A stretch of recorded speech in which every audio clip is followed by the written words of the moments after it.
You see, we live in a world obsessed with clocks. Everything is timed, scheduled, measured in seconds, days, deadlines. And we grow up with this quiet panic ticking inside us, believing that if something doesn't happen by a certain moment, then it's too late, that the chapter is closed, the door is shut, and the story has ended. But the divine doesn't work that way. God isn't in a rush. There are no clocks in heaven, no pressure, only purpose. And when he whispers, it's not over. It's not just reassurance. It's a truth deeper than any fear. What if the timing you're stressing over is irrelevant to the one who holds time in his hands? What if you've confused a pause with a period? See, God is not confined to your calendar. He's not panicking over your age or the years that passed since the last message or the silence that's grown like vines between two once connected souls. The Creator doesn't measure love by proximity or communication. He sees through to the root, the thread that still ties your hearts together, even when your lives look like they've unraveled. Now, I know the silence can be deafening. You question if it was meant to be. Why isn't it happening? Why aren't we together now? But maybe the question isn't why not yet. Maybe it's what still needs to happen within you before it can be. Timing, my friend, isn't just about external circumstances aligning. It's about souls being ready. Love isn't simply about finding the right person. It's about being the right person when that moment returns. Sometimes God pauses the journey not to punish you, but to prepare you for something far more beautiful than you were asking for. And maybe you've seen them move on. Maybe you've tried to move on yourself, and still there's that small whisper, stubborn and gentle, saying, it's not over. That isn't wishful thinking. That's spirit recognizing something real. But remember, divine timing requires divine trust. You won't always see what's happening beneath the surface. You might not even feel it, but growth is often silent. Healing happens in the dark. God works in the waiting. It's tempting to think that the story's over just because the scene has gone quiet. We live for loud signs and clear conclusions. But some of the greatest love stories begin in silence, in stillness, in surrender. It's in that space where God rearranges hearts, not to break them, but to rebuild them stronger, softer, wiser, so that when they find each other again, they don't collide, they connect. You must understand the end of a chapter is not the end of the book, and not all love stories follow a straight line. Some take detours, and some take years, and some feel lost only to return stronger than ever. Just because it didn't happen yet doesn't mean it won't happen ever. God's not yet is still a promise. A divine delay is not a divine denial. So if you feel that tug in your heart, like the story isn't finished, like there's more to be written, don't silence it. Don't drown it in distractions or bury it under timelines. God is still weaving, still aligning, still the reunion might not look like what you expected, but when it comes, you'll know it was worth every second of the wait, because love, when truly orchestrated by the divine, is never late.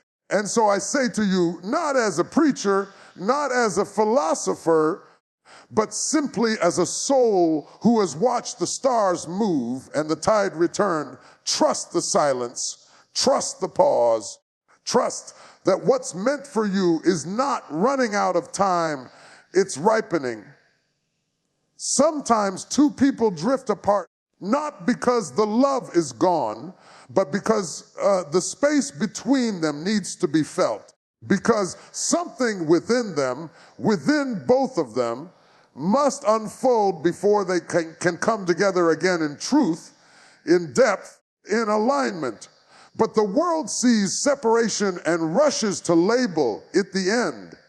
People say, well, if it didn't work, it wasn't meant to be, but that's a shallow reading of a much deeper story. Love doesn't always arrive fully formed. It's often born in the messy middle, in the ache of absence, in the deep breath between two heartbeats. And sometimes the greatest connections are the ones that step away, not to fall apart, but to grow into themselves, to remember who they are when they are not defined by anyone else. Because until you can stand in the full truth of who you are, how can you truly offer anything real to another? We're conditioned to believe that togetherness means certainty, that being close means love, and distance means it's over. But what if the space is sacred? What if silence is a tool, not a sentence? What if God, in his quiet wisdom, allows that separation not to punish, but to purify, to strip away the illusions, the fear, the old patterns, the ego that got tangled in the love? Because real love cannot be rushed. It doesn't suffocate, it breathes, and sometimes breathing requires space. You see, even the sun and the moon don't share the sky, yet they dance in perfect rhythm. There are seasons where your paths will not cross, where you'll feel like strangers to each other. But love, if it's true, does not vanish in the absence. It simmers beneath the silence. It listens through the distance. It waits without demand. And if both souls are listening, truly listening, they begin to hear each other again, not through words, but through presence. It's in those moments of distance that the illusion of control starts to fade. You begin to realize that you never owned them and they never owned you. Love isn't possession, it's permission. It's the willingness to let go, not to abandon, but to allow each person to find the part of themselves that got buried in the we. Separation becomes not an ending, but a sacred turning inward, a season of solitude that teaches you how to love without clinging, how to stay open without being swallowed. You might ask, but if it's love, why leave? Why walk away? And the answer is gentle. It's because love must be real to endure. And if parts of you are still unfinished, still reactive, still living from old wounds, then love gets lost in the static. So God creates a pause, a divine breath, a quiet stretch of road where both hearts can learn to walk on their own. So they may one day walk side by side, not out of need, but from choice, not in fear, but in freedom. What if the break wasn't the end, but the beginning of a deeper reunion? What if everything you're going through is preparing you for the moment you meet again with eyes clearer, hearts softer, and intentions aligned? Separation doesn't mean the bond is broken. Sometimes it's the only way to heal what's been broken. And if it's real, if it's truly divinely held, then even across galaxies, love remains intact. So when you find yourself in the space between, when you miss them in a way that words can't touch, don't rush to fix it. Don't fight the distance. Let it do what it was sent to do. Trust that if love was planted in both your hearts, it will find a way to bloom again when both gardens are ready, because the absence of someone doesn't mean the presence of love has vanished. Sometimes it's in the letting go that love proves it was never lost. There's a kind of love that goes beyond logic, beyond plans, beyond even your own understanding. It lingers in the background of your thoughts, reappears in dreams you never expected, and quietly whispers in the pauses between your day. You try to move forward, try to reason with yourself, to explain it away, but some connections are simply not built by human hands. They are spiritual, crafted, not constructed, woven through the fibers of your soul by something much greater than circumstance.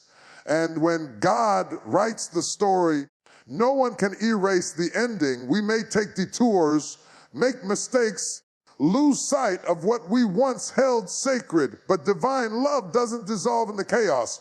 It holds, it waits, it transforms. You can try to walk away, they can try to forget, but when the connection is holy, it won't break. Not truly. You might lose the thread for a time, but that thread never stops existing. It runs quietly beneath the noise, waiting for both of you to come back, not just to each other, but to yourselves. The world will tell you otherwise. It will say, if it was real, it wouldn't have ended. But endings are human constructs. God doesn't write in straight lines. He writes in spirals, in seasons, in divine timing that looks like delay, but is really preparation. When something is meant, it will find its way, not through force, not through obsession, but through alignment, through surrender. You don't have to chase what's destined. You only need to become who you were meant to be when it arrives. And maybe along the way, you both wandered. Maybe you fell into other relationships, tried to fill the space, quiet the ache. And yet, something always felt unfinished. That's not a weakness, it's a calling. The kind of love I'm speaking of doesn't compete with your distractions. It waits for you to remember.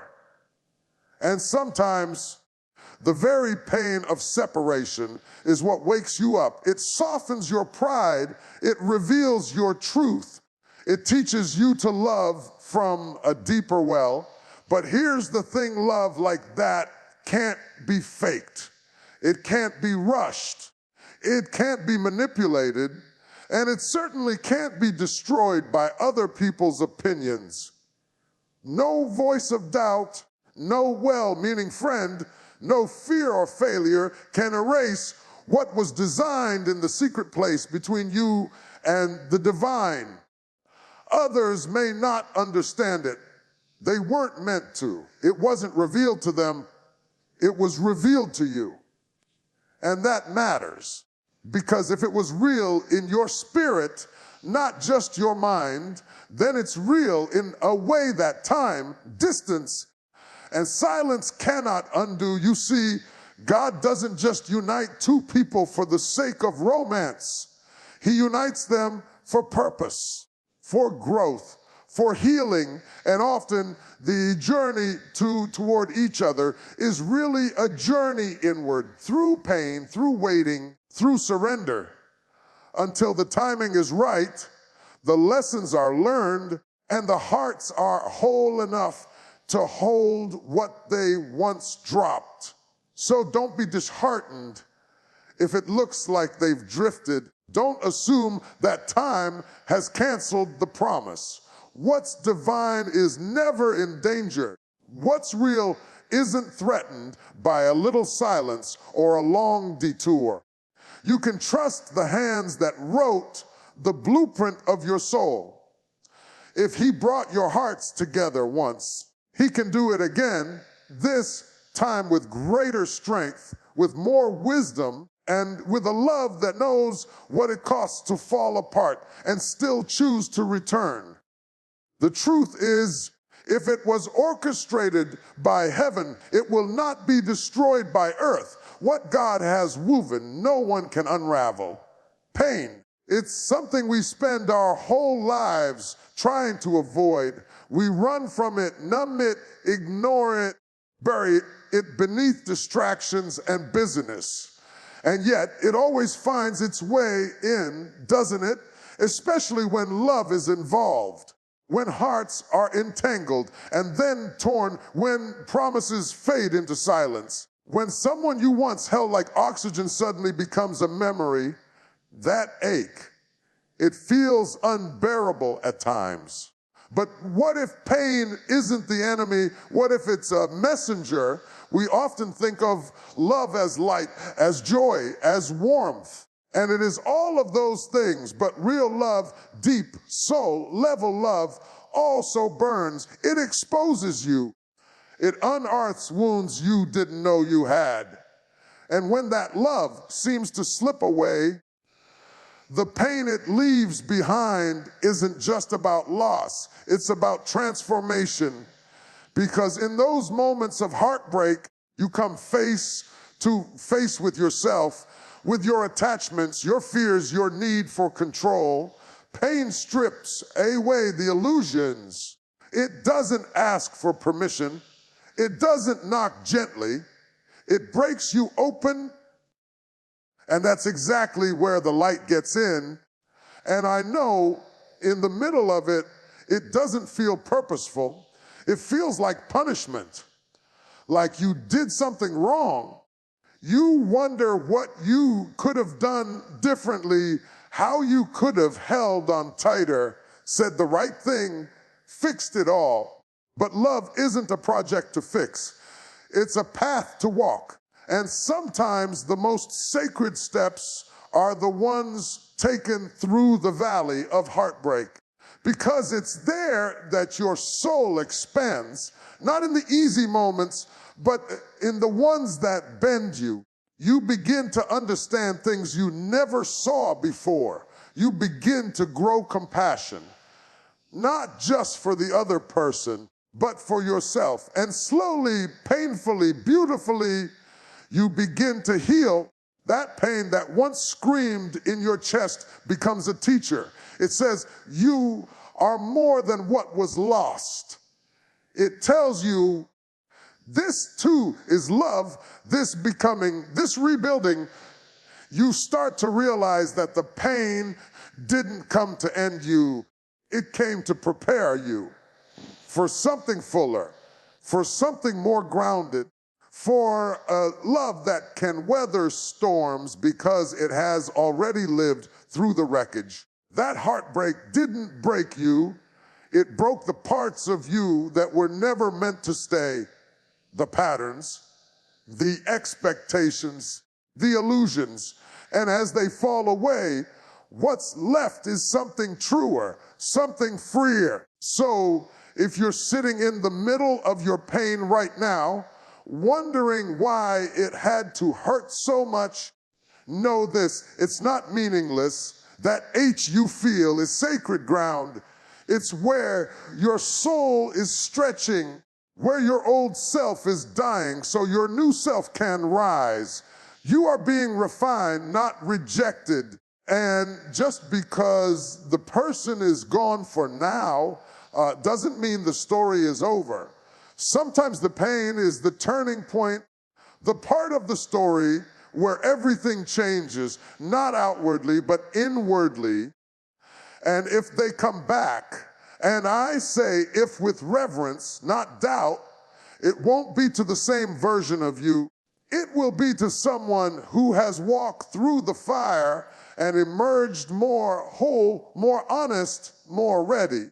Ready not just to receive love, but to hold it with both hands, without fear, without condition. So let the pain do its work. Don't rush it away. Don't try to silence it. Let it shape you. Let it teach you. Because every tear, every restless night, every whispered prayer, it's not wasted. It's the soil where something stronger is growing, something that wasn't possible before the breaking. And maybe, just maybe, the very pain you're trying to escape is the doorway to the love you were always meant to receive. It's a strange thing, isn't it? This waited, this in between space where love once stood, and now you're left with the echo of it. You sit there wondering, will we ever find our way back to each other? But while you're looking outward, hoping for a sign, perhaps the real question is, what are you becoming in the meantime? We often think we're just waiting on the other person, waiting for them to call, to change, to come back, to realize, but maybe you're not just waiting on them. Maybe you're also waiting on you, because the version of you that was in that relationship, no matter how much love was there, was not yet the final version. There were still pieces of you being formed, still wounds to tend, still fears to face. The love may have been real, yes, but were you truly ready to hold it the way it deserved to be held? Growth isn't something that happens just because time passes. It happens because something inside you awakens, usually in the quiet, in the ache, in the loneliness that follows the loss. That space where you suddenly have to look in the mirror and see yourself apart from them. And for the first time, you realize how much of your identity had been woven into their presence. Now, that space is empty, and you are invited to fill it with truth. There are lessons only solitude can teach, like how to sit with your own silence without needing someone to fill it, how to soothe your own anxieties without searching for validation, how to forgive not just them, but yourself. And that kind of growth, that sacred becoming, cannot be rushed. It isn't loud, it's quiet. It unfolds slowly like dawn touching the mountains, but it is deep and it is necessary, because when love returns, and if it is meant, it will, you don't want to bring the same broken patterns to the table. You don't want to speak from old fears or hold back because of past pain. You want to come back whole, not perfect, no, but present, aware, willing to love without armor, to show up with your full heart, not just the parts that feel safe. That's the beauty of this waiting season. It's not punishment, it's preparation. You're being softened and strengthened at the same time. The jagged edges are being smoothed, and the deep places are being filled with wisdom. You're becoming the kind of person who can love with openness without losing yourself, and maybe they are too, because they're not the same person either. Pain changes people, growth humbles them, and if both of you are doing that inner work, then what you reunite into won't be a repeat, it'll be a rebirth. The reunion won't be built on neediness or nostalgia, but on truth, on alignment, on readiness. You'll recognize each other, not just by the memories, but by the energy, by the peace, by the clarity in each other's eyes. And you'll know this time we're ready. But even if that reunion doesn't look exactly how you imagined, you'll still be grateful for the growth. Because it wasn't just about ending up together, it was about becoming who you were always meant to be. And from that place, love, whether it returns in that familiar face or arrives through someone new, will meet you in its purest form. So keep growing, keep healing, Keep listening to that still, small voice within, because what you're doing right now matters more than you know. It's shaping the love story you've been praying for, not just on the outside, but from the inside out. The reunion isn't waiting on time, it's waiting on transformation. You've probably had moments where everything in your life seemed to contradict the promise you felt deep in your soul.